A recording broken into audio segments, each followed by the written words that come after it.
Hi everyone, welcome to my channel. ఈరోజు మనం రొయ్య పొట్టు కారపొడి తయారు చేసుకుందామండి. అది ఎలా చేసుకోవాలో ఏమేం కావాలో అన్ని చూసిగా రొయ్య పొట్టు తీసుకున్నానండి. ఇది ఒక 100 గ్రాములు ఉంటుంది రొయ్య పొట్టు. ఎండుమిర్చి ఒక 20 తీసుకున్నాను నేను, నా కారానికి తగ్గట్టుగా. మీ కారానికి కొంచెం ఎక్కువ తీసుకోండి. ఉప్పు, ధనియాలు, కరివేపాకు, మినపప్పు, జీలకర్ర, కొంచెం పసుపు, ఇవన్నీ కొంచెం వేయించుకోవడానికి కొంచెం ఆయిల్, ఒక స్పూన్ ఆయిల్ అయితే సరిగ్గా ఇదంతా ఒక చాట్లో వేసుకొని కొంచెం ఇలా నలిపేస్తే చెత్త ఏమన్నా ఉంటే పోద్ది. అప్పుడు చెరుగుదాం ఇదంతా బాగా. ఇదంతా ఇలాగ క్లీన్ చేశాను. ఇప్పుడు బాగా దీన్ని కడగాలి. ఇసుక ఉంటుంది కదండి రొయ్య పొట్టులో, బాగా కడిగి నీట్గా చేసుకుందాం. బాగా కడిగానండి, ఒక 4-5 సార్లు. ఇసుక అంతా పోయింది. కొంచెం గట్టిగా పిండేశాను. ఇప్పుడు దీన్ని ఒక క్లాత్ మీద పెట్టి కొంచెం ఎండలో ఆరబెట్టుకోవాలి. మీకు ఎండ రాలేదనుకుంటే ఇంట్లో కొంచెం చిన్న క్లాత్ వేసి ఫ్యాన్ కింద అయినా ఆరబెట్టేసుకోవచ్చు. ఇది ఆరబెట్టేసి చూపిస్తాను మీకు మళ్ళీ. ఇలా ఆరబెట్టేసానండి ఒక క్లాత్ మీద. రొయ్య పొట్టు ఆరేలోపు మనం మిగతా ఇవి ఇంగ్రీడియంట్స్ చూపించాను కదా, అవి వేయించుకుందాం. మినపప్పు ఒక 2 స్పూన్లు,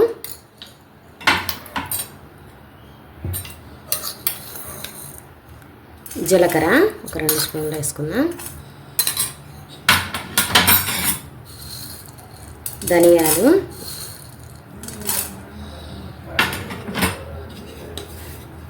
ఇప్పుడు మాడకుండా బాగా వేయించుకోవాలి కలర్ వచ్చేలాగా. అలాగే సిమ్లో పెట్టే వేయించుకోవాలండి, లేదంటే మాడిపోతే టేస్ట్ డిఫరెంట్ అయిపోద్ది మనకి. వేగిపోయాయండి ఇవి, మంచి స్మెల్ కూడా వస్తున్నాయి వేగిన తర్వాత. ఇప్పుడు వేరే బౌల్లోకి తీసుకుందాం.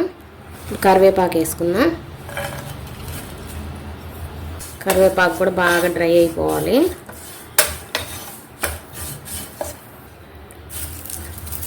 కరివేపాకు కూడా వేగిందండి. ఇంకొంచెం కరివేపాకులో తేమ లేకుండా అస్సలు వేయించుకోవాలి.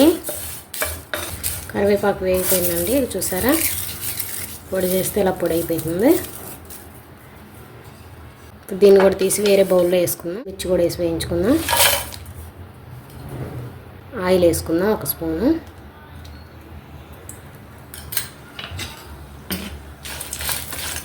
ఇది కూడా ఇప్పుడు బాగా వేపుకుందాం. ఎండుమిర్చి మాడకుండా బాగా వేపుకోవాలి కలుపుకుంటూ. ఎండుమిర్చి కూడా వేగాయండి, తీసేద్దాం. ఇంక ఇవి కూడా రొయ్య పొట్టు కూడా ఆరిపోయిందండి. దీన్ని కూడా వేయించుకుందాం.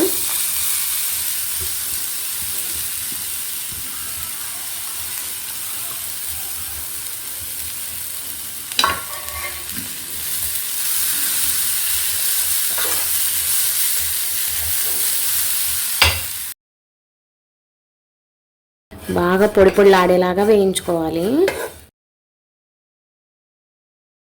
ఇలా వేగుతున్నాయండి, కొంచెం కలర్ చేంజ్ అవుతున్నాయి ఇప్పుడే.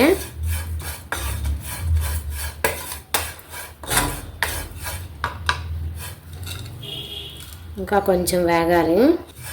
సిమ్లో పెట్టేసి వేయించుకుంటే మినిమం ఒక 10 నిమిషాలు పట్టిద్దండి ఇవి బాగా వేగడానికి. బాగా వేగిపోయాయండి, ఎందుకంటే చేతిలోనే ఇలా పొడి అయిపోతున్నాయి. ఇప్పుడు గ్యాస్ ఆఫ్ చేసేద్దాం. ఇప్పుడు బాగా చల్లారాలి. ఇప్పుడు మనం వేయించుకున్న అవి చల్లారేలోపు రొయ్య పొట్టు మనం ఇందాక వేయించుకున్నాం కదా, కరివేపాకు, జీలకర్ర, ధనియాలు, మినపప్పు, ఇవన్నీ మిక్సీలో వేసేసుకుందాం.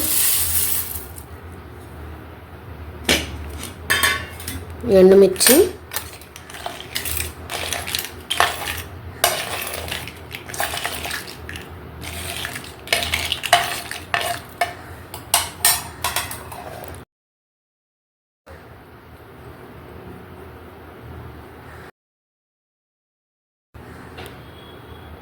కొంచెం ఉప్పు వేసుకుందాం.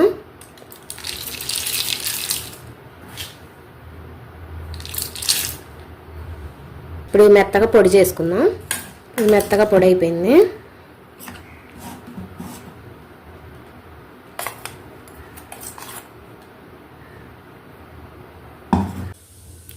ఇప్పుడు మనం వేయించుకున్న రొయ్య పొట్టు కూడా బాగా చల్లగా అయిపోయింది. ఇప్పుడు ఇది కూడా వేసేద్దాం ఇందులో.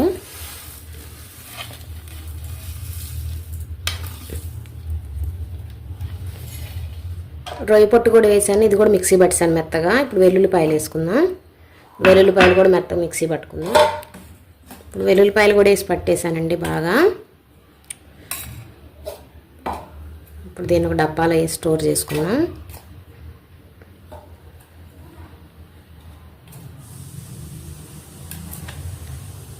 డ్రై ఫిష్ ఇష్టపడే వాళ్ళకి కారపొడి బాగా నచ్చుతుందండి.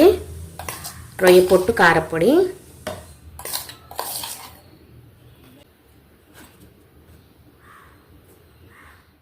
కారపొడి రెడీ అయిపోయింది. డ్రై ఫిష్ ఇష్టపడే వాళ్ళకైతే చాలా బాగుంటుంది. మీకు కూడా నచ్చితే మీరు కూడా ట్రై చేయండి. ఎలా వచ్చిందో నాకు కామెంట్స్లో చెప్పండి.